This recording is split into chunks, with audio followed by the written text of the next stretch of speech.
This is Get Ready With Me Astrology. We have gotten through our first eclipse, and the eclipse was on Sunday. This is my first time getting ready since then because my kids are back to school, which means they've infected me with a preschool plague. So excuse that I'm a little congested and a little chapped. But it is Thursday, September 11th, a day where we all know where we were 24 years ago. And the news and the astrology is intense. So the first thing that we need to talk about is the assassination of Charlie Kirk yesterday. The eclipse that happened on Sunday was at 15 degrees of Pisces. And so yesterday, Mercury came around and hit that exact degree mark. So when Mercury hits 15 degrees of Virgo and the sun conjuncts the south node of the moon, it is in direct opposition to that full moon lunar eclipse that we had on the 7th. At that eclipse point, and the sun was conjunct the south node of the moon, which is the node where the nodal axis where the eclipse occurred. So what does that mean? That means that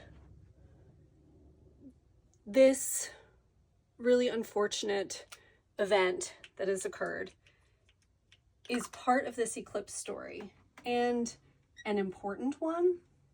And we really have to watch now what's going to unfold because of this over the next not only 2 weeks until we have our, or a week and a half until we have our next eclipse, but also for the next 6 months.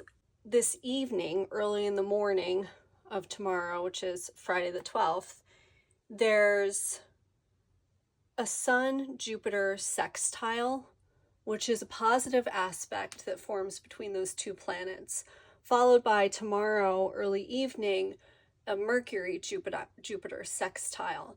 So personally, this could show some really some good opportunities or positive energy between the Cancer house of your chart where Jupiter is located and the Virgo house of your chart where the Sun and Mercury both are.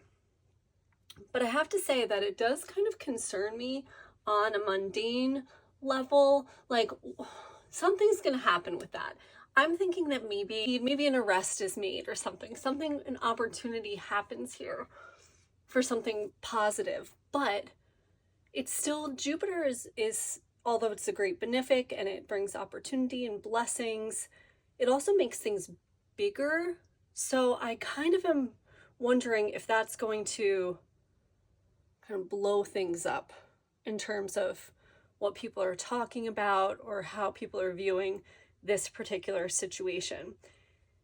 And then on Saturday early morning, 6:52, there's a Sun-Mercury cazimi. What does cazimi mean? So when any planet gets close to the sun, we can't see it in the sky. Like if you were to go outside and try to look at a planet next to the sun, there's no way you could see it because the sun is so bright, and you should not go look at the sun, just FYI.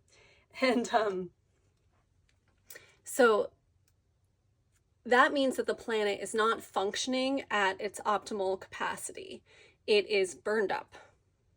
That's what we call combust or under the beams. It means that the sun overtakes the energy of the planet and it doesn't have the opportunity to function properly or do its job well.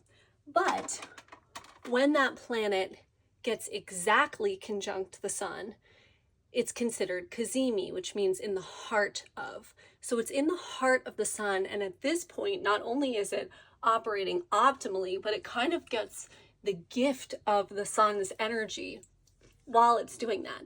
So Mercury goes cazimi the most because it's always stays so close to the sun. And when we have a Mercury cazimi, it's a time where we have a lot of insight, inspiration. This would be a good time to sit and meditate and like let things come through. I'm thinking that this will give us some kind of aha moment or insight into how the rest of this eclipse season is going to play out. So we'll kind of see what comes to light on Friday and Saturday. And personally, I would suggest getting up early on Saturday and just at 6:52 a.m., which is Eastern time, adjust for your time zone, that it would be a good time to intentionally see what comes to mind, what you can glean from that time. On Sunday, we have our last quarter moon in the sign of Gemini. This is a good time to clear your mind, to kind of focus on getting still and reflecting on what's happened so far with this eclipse season for you. On Monday, we've got Venus comes around and makes a sextile to Mars. Venus is in Leo, Mars is in Libra. That's at 11:04 p.m.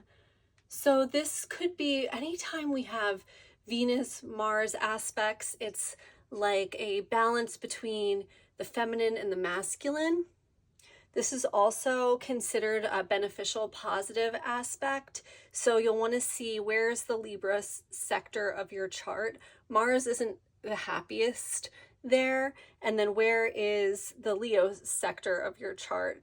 And how are these two? There's an opportunity for the themes of those houses to come together.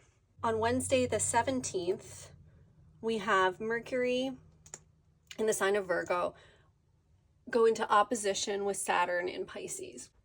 This is another important moment in the eclipse story because we know that Saturn plays a big role in what's to come.